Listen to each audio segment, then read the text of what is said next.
सलाम, नमस्ते, सत श्री अकाल। मैं हूं रजा और आप देख रहे हैं रजा ग्राफी की middle east special report. Iran के बारे में बड़ा खुलासा हुआ है। आगे बढ़ने से पहले बोल दूं कि इजराइल के ही अखबार में इस बात को कंफर्म किया गया है। प्रोपेगेंडा चलाने के बाद, जीत के दावे करने के बाद ईरान के खिलाफ इजराइल ने खूब पैसा खर्च किया और प्रोपेगेंडा चलाया और कहा, बार बार अमेरिका और इजराइल ने मिलकर बार बार कहा कि हमने हमला करके 12 डेज वॉर में ईरान की बैलिस्टिक मिसाइल, ईरान के मिसाइल प्रोग्राम को बेकार कर दिया है। नेतन्याहू ने यह तक कह दिया है कि ईरान को हमने कई साल पीछे धकेल दिया है। लेकिन आज दुश्मन अपने आप मान रहा है, इंटेलिजेंस कह रही है और इजराइल की जो सरकार है सख्ते में आ गई है। इजराइल ने रियलाइज किया है, कबूल किया है। ये रही रिपोर्ट टाइम्स ऑफ इजराइल की, जिसमें इजराइल ने माना है कि जो दावे हम कर रहे थे कि हमने ईरान की मिसाइल को कम कर दिया है, ऐसा नहीं हुआ है। हमने ईरान की मिसाइलों को हिट किया था, उसके बेस को हिट किया था। पहले भी उस वक्त ईरान के पास 2000 बैलिस्टिक मिसाइल थी और आज की तारीख में भी ईरान के पास उतनी ही मिसाइल है। ऊपर से ईरान भारी मात्रा में मिसाइल डेवलप कर रहा है। ईरान जितना पहले स्ट्रॉन्ग था, आज भी वो हमारे लिए उतना बड़ा खतरा है। लिहाजा हमें अमेरिका से मिलकर बातचीत करके इस मुसीबत से कैसे बचना है, ईरान के डर से कैसे निमटना है, हमें बात करनी होगी। जी हाँ, खुदा की कसम, ये इजराइल ने खुद एक्सेप्ट किया है और इस वक्त इजराइल को हमेशा की तरह डर और खौफ 57 बहनों के एक ही भाई का है, जिसका नाम ईरान है। उधर ईरान कई सैटेलाइट ऑलरेडी लॉन्च कर चुका है, लेकिन 28 दिसंबर को रूस के मिसाइल के अंदर अपनी सैटेलाइट इंस्टॉल करके 2 और ईरान सैटेलाइट अपनी अंतरिक्ष में भेजने वाला है। अमेरिका के दबाव में लेबनान ईरान से उखड़ा हुआ है। लेबनान के विदेश मंत्री ने जब ये कहा मैं ईरान नहीं आऊँगा बातचीत करने के लिए, तो नरमी दिखाते हुए, मोहब्बत दिखाते हुए ईरान के विदेश मंत्री ने ट्वीट करके कहा है, आप नहीं आना चाहते तो मत आइए, फिर मैं खुद लेबनान आऊँगा बातचीत के लिए। दूसरी तरफ ईरान के कमांडर ने कहा है कि हमारी नैतिकता, हमारी इंसानियत हमें अलाउ नहीं करती कि हम ऐसा हथियार बनाएं जो इंसानियत को ख़त्म करे। यानी परमाणु बनाने के नाम पर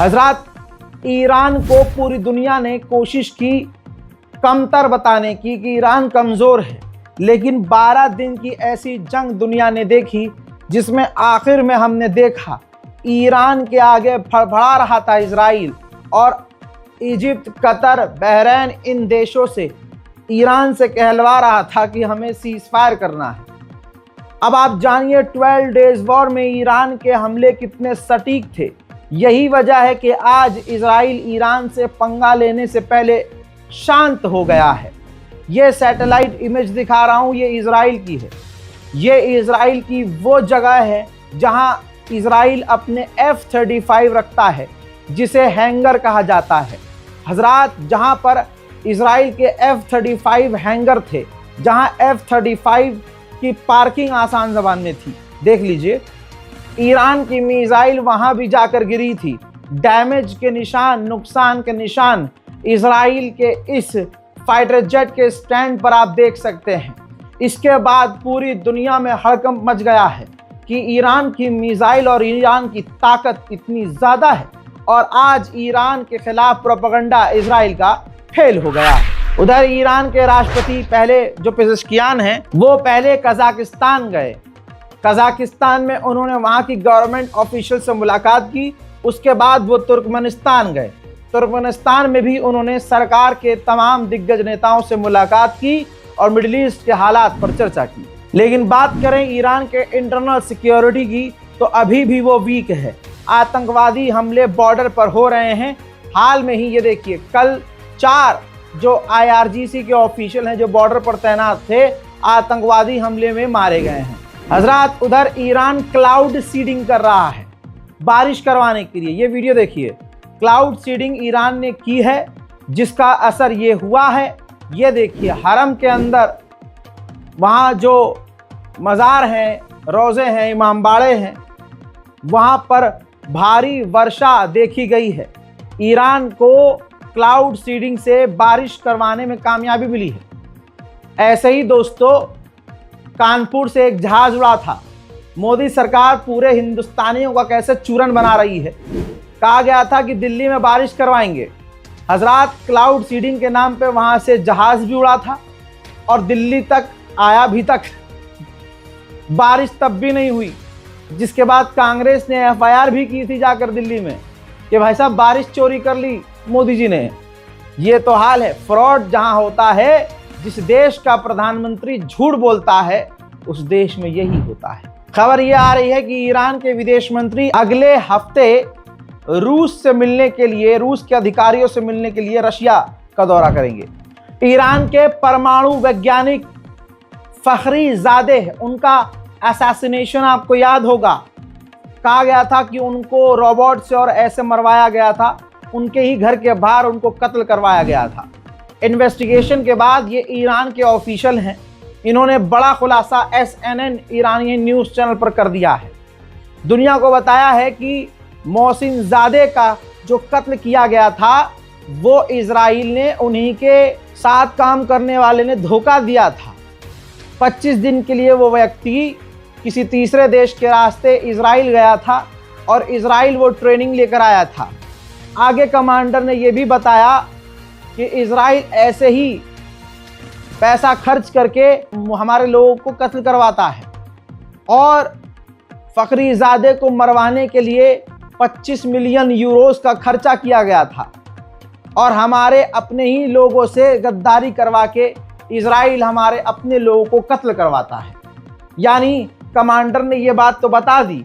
इस बात से रज़ाग्राफी की ये भी बात क्लियर साबित होती है कि ईरान की इंटरनल सिक्योरिटी आज भी कमज़ोर है। उधर नेतन्याहू इस वक्त मीटिंग कर रहे हैं लेबनान को लेकर कि लेबनान के साथ क्या करना है। अंदाज़ा यही है कि लेबनान पर बड़े हमले की तैयारी हो रही है। उधर लेबनान के हिजबुल्लाह ने निंदा की है अपनी गवर्नमेंट की कि जो हमारी गवर्नमेंट इजराइल के ऑफिशियल से मुलाकात कर रही है, ये बर्दाश्त नहीं किया जाएगा। हजरात, आज जो इजराइल पूरी दुनिया में अपनी फर्जी ताकत के दम पर उछल रहा है, ये उसकी खुद की ताकत नहीं है। मेरे दोस्तों, मैं आपको बता चुका हूं कि इजराइल की ना खुद की ज़मीन है, ना उसके हथियार है, ना उसका पैसा है। हाँ, टेक्नोलॉजी में वो आगे बढ़ा है, लेकिन अमेरिका के फंडिंग से। आज भी अमेरिकी हथियारों पर उछलता है इजराइल। दोस्तों, इस बारे में आपको एक हादसा बताना है। आज जो हवाई ताकत इजराइल की बहुत ताकतवर मानी जा रही है, ये ताकत इजराइल ने रूस से चुराई थी। जब इतिहास में जब 6 डेज वॉर नहीं हुई थी, उससे पहले सोवियत संघ के ज़माने में जब पूरी दुनिया में अमेरिका से और इजराइल से ताकतवर हवाई ताकत रूस की थी, तो रशिया के फाइटर जेट को किस तरह से इजराइल ने अरबों रुपया खर्च करके चुराया था।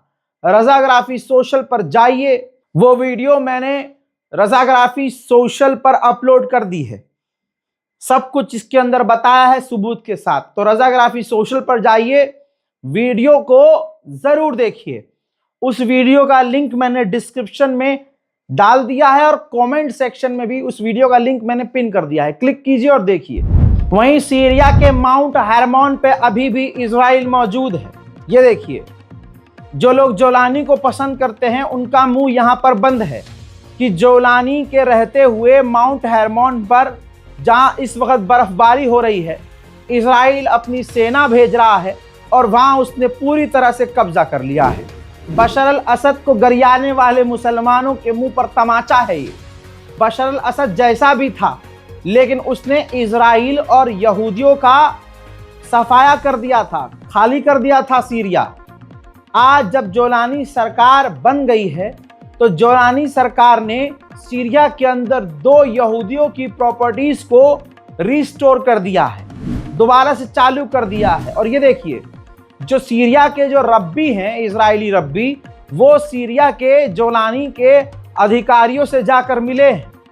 अब ये तीसरा सबूत इस वीडियो में देखिए, खतरनाक बारिश हो रही है और सीरिया के अंदर ही यहूदियों का एक धर्म स्थल जो बंद कर दिया था बशर अल असद ने, जोलानी की आपकी पसंदीदा सरकार ने उस धर्म स्थल, इस्राएलियों के धर्म स्थल को खोल दिया है। लेकिन दूसरी तरफ मोहतरम हजरात, माननीय जोलानी साहब ने कहा है कि कमाल तो यह है, जोलानी का नाम नहीं लिया है, कहा है कि हम सीरिया के जमीन का एक कण भी किसी को नहीं देंगे। इजराइल का नाम लेने में दिक्कत हो रही है जोलानी को। लेकिन एक गुनाह जो बशर अल असद के ज़माने में किया गया है उससे मुंह नहीं फेरा जा सकता। जो भी बशर अल असद के खिलाफ होता था, बशर अल असद उसे जिंदा काट देता था। बशर अल असद ने अहले सुन्नत जमात के लोगों का नरसंहार किया, जेल में ऐसे जुल्म किए जैसे इजराइल आज करता है। उसकी डॉक्यूमेंट्री बनाकर जोलानी की सरकार ने स्क्रीनिंग करी, जिसमें देखा गया कि सीरिया के लोग वहां पहुंचे, जोलानी तक को रोता हुआ देखा गया। सीरिया के आम जनता उस डॉक्यूमेंट्री को देखकर फूट फूट के अपने इतिहास को याद करके रोने लगी। 35 बिलियन की डील इजिप्ट से रोकी हुई है, गैस डील इजराइल ने। और इजिप्ट ने 3 दिन पहले ही कहा था कि हम नेतन्याहू से बात भी करेंगे और आगे डील पर भी हम बात करेंगे और इजराइल की बातों को समझेंगे भी। बस इजराइल जो है गैस डील अप्रूव कर दे और गाजा के कुछ कुछ इलाकों से बाहर निकल जाए। हजरात, अपडेट यह है कि वो $35 बिलियन की डील इजराइल इजिप्ट के साथ अप्रूव करने वाला है। तो यहाँ आप इजिप्ट का घिनौना चेहरा ये देखिए। उसके लिए गाजा, फिलिस्तीन, वेस्ट बैंक ज़रूरी नहीं है, उसके लिए डील ज़रूरी है हजरात मोहतरम। इसीलिए उलमा हजरात और हमारे आइम्मा फरमा के गए हैं, जिस इंसान को दीन छोड़कर दुनिया से लगाव हो जाए तो वो दीन से दूर हो जाता है। यमन के हूथीज ने यूएन के स्टाफ मेंबर को किडनैप किया हुआ है, तो अमेरिका ने हूथीज से मांग की है कि यूएन के स्टाफ को तुरंत प्रभाव से रिलीज कर दिया जाए।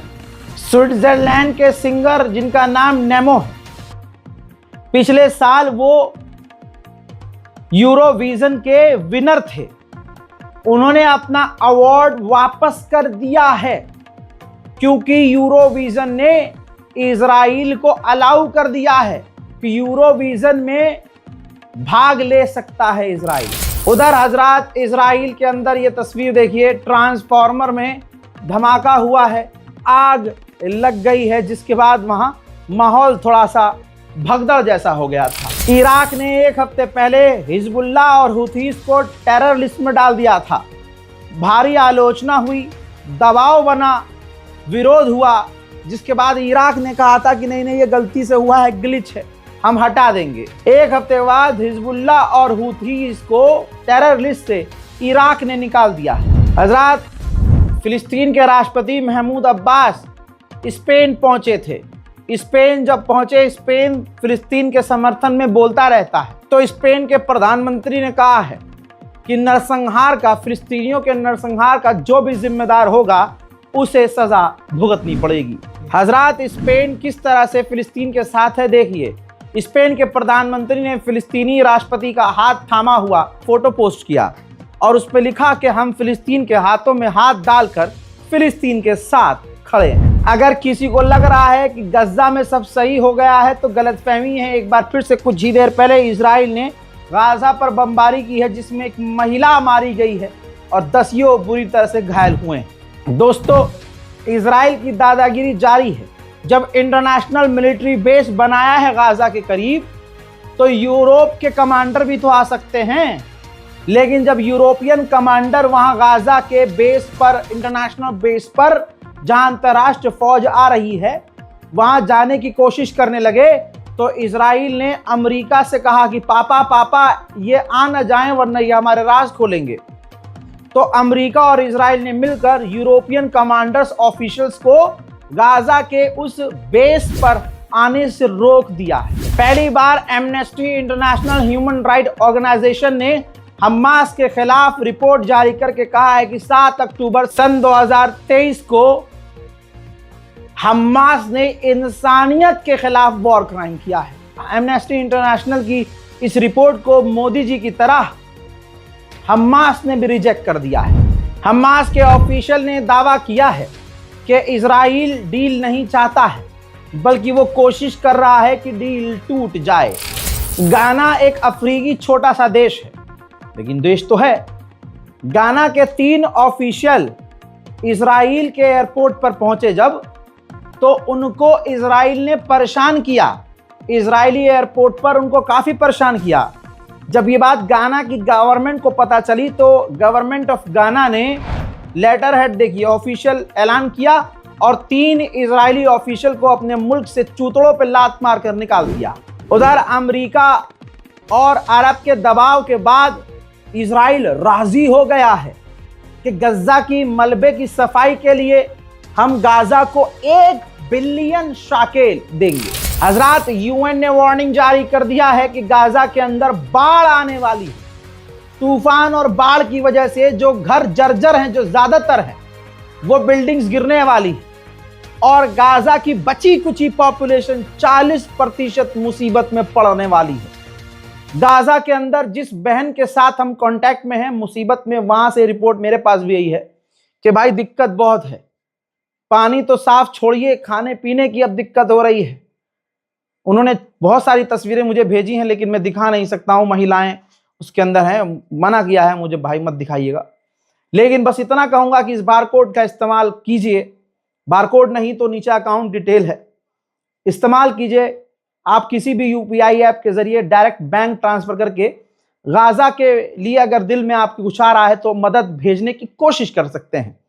बाकी नियत साफ हो तो अल्लाह जरूर साथ देता है, और कुछ नहीं कर सकते तो दुआ सबसे ज्यादा जरूरी है। दुआ से ऊपर कुछ नहीं है, न जाने किसकी दुआ लग जाए। अमेरिकी सेनेटर ने बहुत बड़ी बात कही है। कई बातें इसमें मानने वाली नहीं है, लेकिन कही है। यह अमेरिकी सेनेटर है, जेरूशलम पोस्ट है। साफ कहा गया है अमेरिकी सेनेटर के द्वारा कि चाहे बिन सलमान मर जाएं, मारे जाएं, तब भी वो फिलिस्तीन के बिना डील नहीं करेंगे और फिलिस्तीन को मान्यता दिए बिना कुछ जब तक फिलिस्तीनियों को अच्छा नहीं मिल जाता, सऊदी अरब डील नहीं करेगा। उधर यही बात आगे बढ़ाते हुए उन्होंने कहा कि सऊदी अरब को जो F-35 की डील मिल गई है, इस पर बिन सलमान को मान जाना चाहिए। अब बिन सलमान का जो साइड है, क्या सच में बिन सलमान फिलिस्तीन को मान्यता दिलाए बिना इजराइल से नॉर्मलाइजेशन नहीं करेंगे?